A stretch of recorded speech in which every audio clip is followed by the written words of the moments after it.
இப்போ எதுக்குப்பா முகத்தை மூடுற? அந்த வேலை பண்ணும்போது யோசிச்சிருக்கணும்.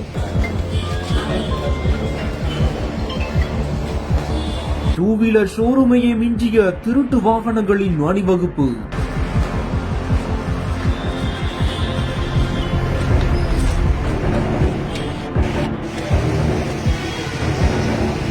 இருவர் சேர்ந்து இஷ்டத்திற்கு போட்ட பிளானில் வசமாக சிக்கியது எப்படி?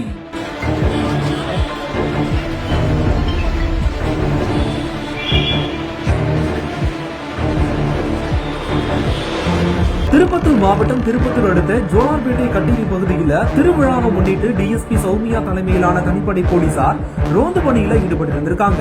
அப்போதான் பதிவு எண் இல்லாத இருசக்கர வாகனத்துல 2 இளைஞர்கள் அதிவேகத்துல வந்திருக்காங்க. அவங்களை பிடித்து தனிப்படை போலீசார் விசாரணை மேற்கொண்ட போதுதான் இருவருமே முன்னுக்கு பின் முரணா பதிலளித்ததாக கூறப்படுது. இதையடுத்து தனிப்படை போலீசார் கிடுக்குப்படி விசாரணை மேற்கொண்ட போதுதான் மாடப்பள்ளி அடுத்த கோனேரிக்குப்பம் பகுதியைச் சேர்ந்த சிவகுமார் மகன் பாலாஜி என்பதும் ரவி என்பவருடைய மகன் ராகுல் என்பதும் தெரிய வந்திருக்குது. மேலும் இருவருமே சேர்ந்து திருப்பத்தூர், கிருஷ்ணகிரி, தர்மபுரி, ஊத்தங்கரை, குப்பம் ஆகிய பகுதிகளில் தொடர் இருசக்கர வாகன திருட்டுல ஈடுபட்டு வந்ததும் தெரிய வந்திருக்குது. இதையடுத்து இருவரும் சேர்ந்து திருடிய 17 இருசக்கர வாகனங்களை ஒரே இரவுல டிஎஸ்பி தனிப்படை போலீசார் பறிமுதல் செய்து திருப்பத்தூர் கிராமிய காவல் நிலையத்திலையும் ஒப்படைத்திருக்காங்க. இதைத் தொடர்ந்து கிராமிய காவல் நிலையத்தில் இருவர் மீதும் வழக்கு பதிவு செய்யப்பட்டு நீதிமன்றத்தில் ஆஜர்படுத்தி தற்போது சிறையிலையும் அடைத்திருக்காங்க. இந்த ஒரு சம்பவம் திருப்பத்தூர் பகுதியில் பெரும் பரபரப்பை ஏற்படுத்தி இருக்கு.